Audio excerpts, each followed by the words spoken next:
DreamWorks is perhaps the only animation studio that can come anywhere close to competing with the likes of Disney and Pixar. 2010's How to Train Your Dragon is almost certainly their best movie to date. And when other movies in their pantheon include Shrek and the Kung Fu Panda films, that is quite an accomplishment. We have since had 2 sequels to the original Dragon film, and while both are good, they sadly cannot compete with the original. This movie picks up 1 year after the events in How to Train Your Dragon 2. Hiccup, Jay Baruchel, leads a band of young Vikings, American Ferrera, Jonah Hill, Christopher Mintz-Plasse, Kristen Wiig, and Justin Rupple, on a quest to free dragons from captivity and possible slaughter. This quest brings them in conflict with Rupple, F. Murray Abraham, a dragon hunter who has the bragging rights of having killed all but 2 of the legendary Night Fury dragon. The weakest part of all these movies have been the villains, the major difference being that the main villain in the first was never meant to be the main driving force of the movie. There it was the relationship between Hiccup and his father Stoic, Gerard Butler. In the second movie, the villain was stronger than in any of the other films, but was diluted by the reveal of Hiccup's mother, Cate Blanchett. Here, the main driving force of the movie is how Hiccup deals with Rupple, who seems to be at least 1 step ahead of him at all times, except for the ending, where this Machiavellian-like bad guy's meticulous planning falls apart primarily because the script says so. I do not want to turn this into a negative review.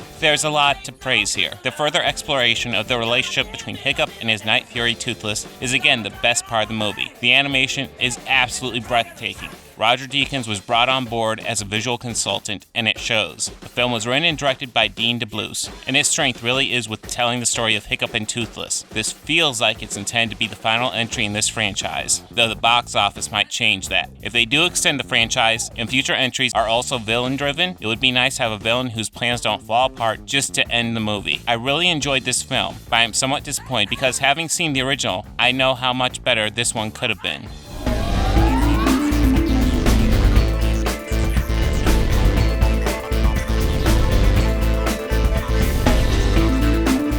Hey, if you like this video, please make sure to hit that like button and go ahead and subscribe. That helps me out a lot. And if you really love this video, consider visiting my Patreon page.